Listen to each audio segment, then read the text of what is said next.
तो जैसा कि हमने शी हल्क के पहले एपिसोड के लास्ट में देखा था कि कोर्ट रूम में ही जेनी शी हल्क में बदल गई थी और उस छपरी इन्फ्लुएंसर टैटियाना को एक ही पंच में नॉकआउट कर दिया था। अब जेनी पहली बार सबके सामने पब्लिकली शी हल्क में बदली थी, तो ये लोगों के लिए ब्रेकिंग न्यूज बन गया था कि जब कोर्ट में टैटियाना ने हमला किया तब एक सीधी सादी दिखने वाली जेनिफर नाम की अटर्नी हरी भरी रंग में बदलकर बड़ी हो गई, बिल्कुल हल्क की तरह, और उसने कोर्ट के जूरी मेंबर्स की जान बचाई, जिसके लिए उसी जूरी का एक मेंबर शी हल्क को थैंक्स बोलता है और यहीं पर लोग उसे शी हल्क का नाम देते हैं। जेनिफर जिस भी क्लब और बियर बार में जाती थी वहाँ पर सिर्फ शी हल्क का नाम गूंजने लगता है। जेनी के लिए काफी अननोइंग था कि लोग उसे शी हल्क के नाम से बुला रहे थे, पर निकी उसे समझा देती है कि ज्यादा सोचो मत, बस मोमेंट को एंजॉय करो। तो जेनी शी हल्क में बदलकर बाहर में आती है, जहाँ पर उसका वेलकम सभी लोग बड़े जोर शोर के साथ करते हैं। शी हल्क और निकी दोनों मदिरा का सेवन करने लगी थी और शी हल्क को अपना सुपर हीरो वाला नाम पसंद नहीं आया था, क्योंकि उसका ये नाम हल्क की परछाई की तरह लग रहा था। तभी वहाँ पर डेनिस आता है। डेनिस जेनी से जलता था, तो वो उसे ताना मारता है कि उसके इस सुपर हीरो वाले अवतार की वजह से वो केस जीती है। जब डेनिस को जेन अपनी शी हल्क बनने की कहानी नहीं बताती तो डेनिस को इसमें नेपोटिज्म की गंध आती है, क्योंकि वो जानता है कि जेन का भाई हल्क है। डेनिस की जलन को निकी नोटिस करती है और उसे डांटकर धूप भगा देती है। निकी को शी हल्क की वजह से फ्री ड्रिंक मिली,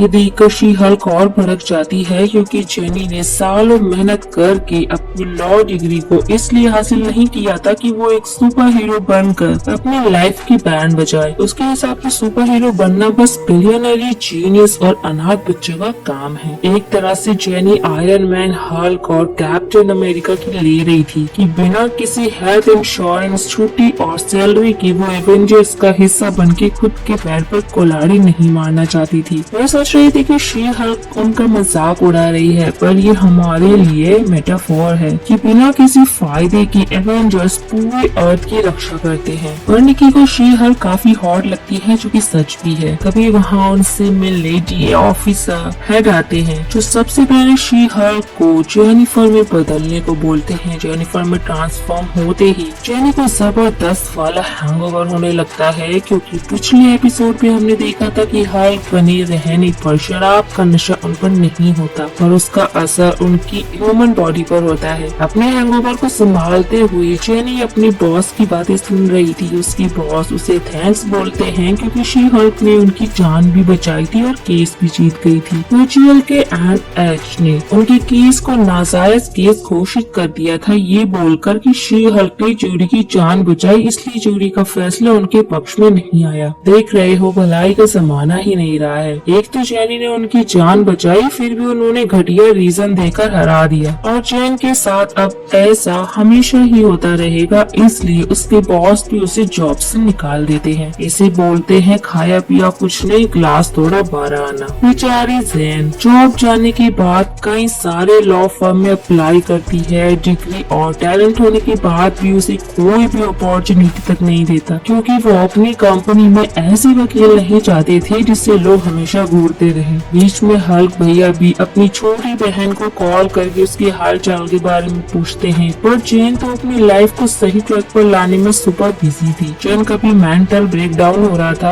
और वो तो कोई स्टार्टअप शुरू करने की प्लान में थी, और उसकी बेस्ट फ्रेंड निकी हमेशा की तरह उसके साथ थी और उसे हौसला दे रही थी कि बहुत सारी कंपनी से जो उसे जॉब पर रख लेंगी। तभी जेन को फैमिली डिनर पर आने के लिए इनविटेशन मिलता है। फैमिली डिनर यानी कि घर के सभी लोग साथ में खाना खाते हैं। हमारे इंडिया में तो ये नॉर्मल बात है, क्योंकि हम रात का खाना अपने परिवार के साथ करते हैं, पर ऐसा बाहर नहीं होता। जेन के पास जॉब नहीं थी, तो उसे डर था कि उसके अंकल आंटी उस पर ताना जरूर मारेंगे, इसलिए वो निकी को भी अपने साथ चलने को बोलती है। पर निकी की आज डेट थी, इसलिए वो जेन के साथ डिनर पर नहीं जाती। रात में घर आने पर जेन के पेरेंट्स उसका अच्छे से वेलकम करते हैं। हम पहली नजर में ही गेस कर लेते हैं कि जेन और उसके फादर मॉरिस का रिलेशन बहुत अच्छा है। पहले तो जेन के पेरेंट्स ने सभी को वार्निंग दे दी थी कि जेन की जॉब के बारे में कोई बात नहीं करेगा। यही हम ब्रूस और जेन की तीसरी जूनियर कजन जेड से मिलते हैं, जो जेन को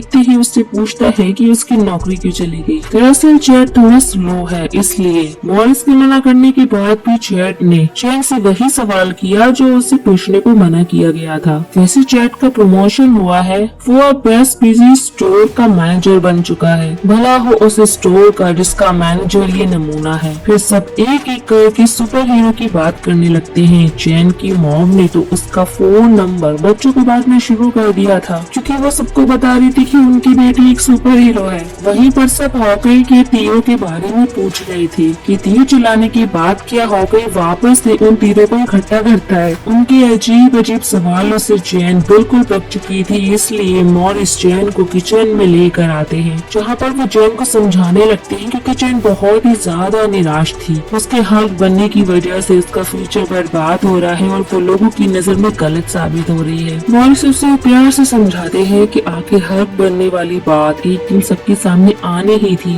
और उसे खुद पर गर्व होना चाहिए कि उसने लोगों की जान बचाई है, न कि अपने बड़े भाई की तरह पूरा शहर तबाह कर दिया। हल्क ने भले ही कितनी भी तबाही मचाई हो पर लोगों की नजर में वो हमेशा हीरो ही रहा। डैड से बात कर कि चैनी के सीने से बोझ उतर जाता है पर उस पर अब नई जिम्मेदारी भी आ गई थी क्योंकि वो अब शी हल्क है। चैनी बार में बैठकर शराब पीते हुए अपने करियर लॉस जिंदगी पर अफसोस जता रही थी। उसकी कंडीशन इतनी खस्ता थी कि उसके पास अब शराब पीने के भी पैसे खत्म हो गए थे। तभी वहाँ पर उससे मिलने चीएल के NH कंपनी का मैनेजर हॉलवे आता है और वो चैन के लिए ड्रिंक खरीदते हुए उसे एक जॉब ऑफर देता है। पहले तो चैन को लगता है कि हॉलवे मजाक कर रहे हैं क्योंकि इनकी वजह से ही उसकी पिछली जॉब छूटी थी, पर मिस्टर हॉलवे एक सख्त इंसान है जो कभी भी नहीं हंसता, तो वो मजाक क्यों ही करेंगे। वो चैन को अपनी कंपनी में खुल रहे नए डिवीजन का हेड बनाना चाहते थे और उन्हें इस बात से भी कोई प्रॉब्लम नहीं थी कि चैन अपना असिस्टेंट किसे रख रही है। चैन फौरन इस जॉब के लिए हाँ करती है और उसे मंडे को काम पर बुलाया जाता है। मंडे की सुबह चैन फुल कॉन्फिडेंस में चीएल के NH कंपनी में जाकर हॉलवे से मिलती है तो उसे पता चलता है कि सुपर ह्यूमन आजकल बहुत क्राइम करने लगे हैं, इसलिए उन्होंने सुपर ह्यूमन लॉ डिवीजन का एक नया डिपार्टमेंट शुरू किया है जिसका हेड वो शी हल्क को बनाना चाहते हैं। चैन समझ चाहती है कि चीएल के NH वाले उसे और शी हल्क दोनों को जॉब पर रखना चाहते हैं। तो देख रहे हो दोस्तों, ब्रूस यहाँ पर अपनी आधी जिंदगी हल्क और ब्रूस को एक करने में लगा रहा पर जिंदगी ने चैन की मुश्किल आसान कर दी। चैन का तेज दिमाग और शी हल्क की ताकत मिलने के बाद चैन का करियर दो लाइट स्पीड की रफ्तार से भागेगा, पर चैन को office air coach she Hulk बनकर आना पड़ेगा जिसे सबकी नजर उस पर आ गई थी। अपने बड़बोलेपन में चैन हॉलवे को बता देती है कि वो नास्तिक है। वहीं हम उसके बड़े से शानदार ऑफिस में निकी को देखते हैं। मतलब चैन ने अपने साथ निकी की भी लाइफ को ट्रैक पर ला दिया था। वाह दोस्तों, तो चैन जैसी। निकी को इस बात से कोई फर्क नहीं पड़ता था कि कंपनी वालों ने चैन की जगह शी हल्क को टॉन नहीं रखा है क्योंकि चैन उसे शी हल्क में ज्यादा अच्छी लगती थी। तभी वहाँ से मिलने कंपनी का एक एम्प्लॉय बग आता है जो शी हल्क के लिए वेलकम गिफ्ट लाया था जिसमें उसने बिल्डिंग के ब्लूप्रिंट पर सबसे अच्छे टॉयलेट को मार्क किया था। ये बग अपने नाम की तरह ही अजीब था। इन सब नमूनों से मिलने के बाद चैन को मिस्टर हॉलवे से पता चलता है कि एमिल ब्रांस्की को रिहा करवाना है उनका पहला केस है। मैं आपको बता दूं कि एमिल का दूसरा नाम एबोमिनेशन है और आपको तो पता ही है कि थानोस अंकल के पहले हल्क को टक्कर देने वाला सिर्फ एबोमिनेशन था, इसलिए एबोमिनेशन का केस सुनकर चैन के चेहरे का रंग उड़ गया था। पर हॉलवे के अनुसार चैन को ये केस लड़ना ही होगा, नहीं तो उसकी ये नौकरी भी चली जाएगी। एबोमिनेशन भी यही चाहता है कि उसका केस शी हल्क लड़ी। तो हॉलवे की बात मानकर चैन को पिछले गिले शिकवे मिटाने पड़ते हैं और वो एमिल से मिलने के लिए जेल में जाती है क्योंकि ये बहुत बड़ा हाई प्रोफाइल केस है और गेस स्पॉट एबोमिनेशन को जिस जेल में बंद रखा गया था वो DODC वालों का है। देख रहे हो DODC वाले हर जगह हैं। कार शी हल्क को रोक देता है, अंदर नहीं जाने देता क्योंकि वो अंदर सिर्फ ह्यूमन की फॉर्म में ही जा सकती है। चैन के बदलने के बाद वो सिक्योरिटी गार्ड से मजाक करते हुए एमिल से मिलने जाती है जो अभी मस्त अपने ह्यूमन फॉर्म में एक एडवांस चैम्बर के अंदर बंद था। मिलते ही सबसे पहले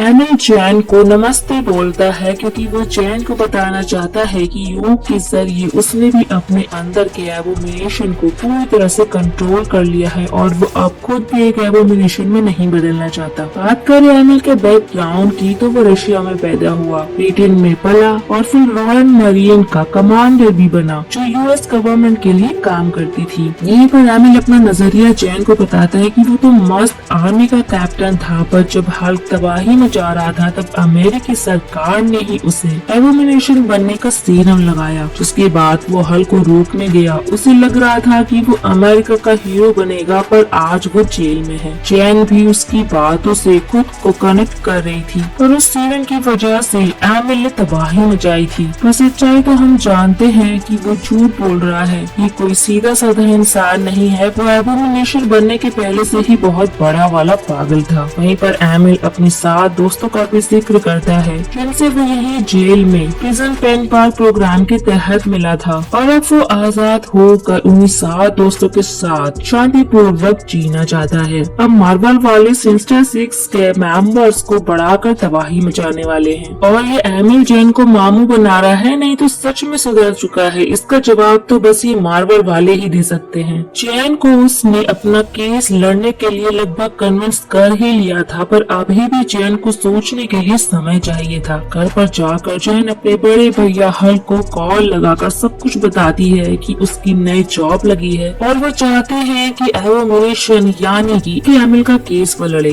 हल्क उससे कुछ बोलना चाहता था, पर जैन डरी हुई थी कि हल्क उसे एबोमिनेशन का केस लड़ने से मना न कर दे, इसलिए वो बिना रुके हल्क को बता रही थी कि एमिल अब सुधर गया है, वो बदल गया है। हल्क उसे शांत करवाकर समझाता है